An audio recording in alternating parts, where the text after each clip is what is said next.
Halo guys, yuk balik lagi sama aku. Jadi di sini kita mau explore sesuatu nih. Jadi akhir-akhir ini kayak aku ngeliat kok menarik banget gitu ya. Nah di sini coba kalau misalnya kita ke ChatGPT ya, terus kita nanya sesuatu, halo gitu kan. Nah nanti pas dia ngerespon tek tek teknya gitu. Itu kayak ada apa sih sebenarnya di belakangnya kok dia bisa sampai ngasihnya tuh dikit dikit dikit gitu. Nah terus ini coba jelaskan apa itu Indonesia. Di sini ada request, terus kelihatan tuh, sepotong-sepotong dia datang. Nah ini tuh pakai apa sih? Biasanya kan yang kayak gini nih, kita lihat mesti pakai WebSocket gitu kan. Tapi ternyata dia tuh nggak pakai WebSocket, coy. Di sini pakai HTTPS, HTTP biasa request. Dan bedanya tuh di sini, content type yang di return dari server ternyata dia itu adalah event stream. Menarik banget nggak sih? Nah, apa itu sebenarnya event stream ya? Atau bisa disebut sebagai server send event.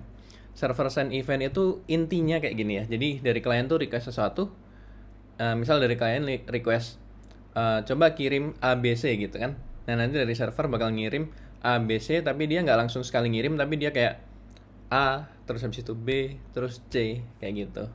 Nah jadi di sini intinya tuh klien itu bakal nerima respon terus-terusan dari si server sampai itu selesai kayak gitu ya. Bisa di stop dari sisi kliennya, bisa di stop dari sisi servernya kayak gitu. Kalau misal digambarin simpelnya kayak gini ya kali ya. Jadi ada web application, ini katakanlah tadi ChatGPT ya. ChatGPT. Terus ini dia ngirim event ke servernya dia. Habis itu nanti dari servernya dia bakal ngembaliin kayak uh, apa namanya? Part pertama, part kedua, ketiga, seterusnya sampai part ke N. Habis itu setelah selesai di close stream. Nah, nge-close stream ini bisa dari ChatGPT-nya yang application ini atau dari yang servernya kayak gitu kan. Nah, buat implement kayak gini nih sebenarnya susah nggak sih kayak gitu kan? Kadang pertanyaannya kan gitu ya. Susah nggak sih? Enak banget nih kayaknya kita kalau misalnya mau explore terkait ini. Aku udah siapin nih aplikasi kayak semacam golang kecil-kecilan aja simple gitu kan. Di situ kita implement server side event kayak gitu. Nah, di sini kita udah punya package main. Jadi kita punya file main.go di dalam sebuah folder. Oke, terus kita pengen coba kayak yang pertama nih kita pengen define dulu main functionnya. Oke, habis itu kita define di dalamnya itu kita define dulu nih ada SSE handler atau server send event handler kayak gitu. Nah, ini kita registrasiin dulu si handlernya. Nah, terus yang paling penting dari si SSE ini adalah content type-nya nih.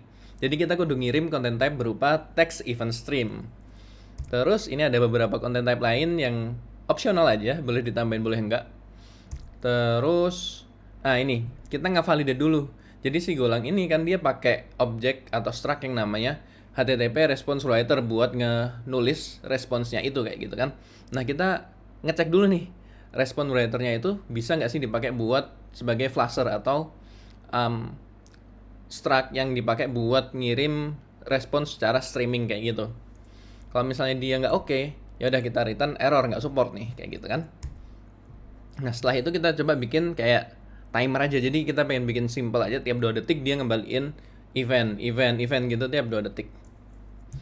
Terus kita loop aja infinite loop. Di dalamnya kita coba select atau ini ya, select itu buat ngambil dari channel mana yang ngembaliin duluan gitu.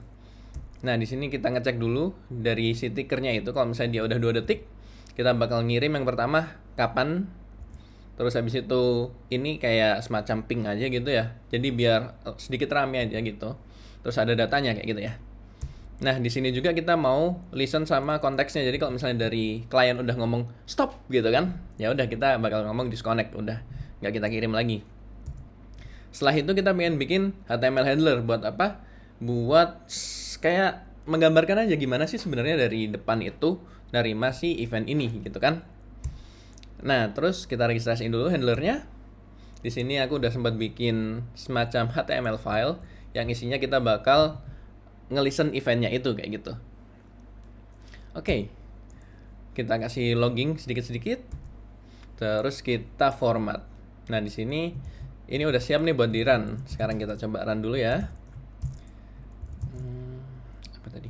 Coba kita run run main.go. Oke, dia udah nulis server running on 8080. Kita coba buka ya. Dan voila. Ini kita refresh dulu aja biar kelihatan tidak ada event nih. Nah, cakep banget nggak sih? Dia udah kayak nerima event tiap 2 detik nih. Jadi di sini kita udah buat yang simple banget gitu ya, server send event. Di server send event ini sendiri sebenarnya bisa kayak kita customize, kita buat ngirim notifikasi lah, terus kita pakai buat chatting real time kayaknya juga bisa ya, atau buat streaming video, audio kayak gitu dan semacamnya ya. Jadi mungkin buat video kali ini kita sampai di sini dulu aja ya. Kita udah berhasil bikin server simple yang dia itu emang bener-bener simple banget. Kita cuman perlu nambahin content type sebagai event stream. Habis itu kita streaming responsnya kayak gitu kan. Dari klien cuman tinggal nge-listen. Oke, mungkin kayak gitu guys untuk videonya kali ini. Bye bye, sampai jumpa di video selanjutnya.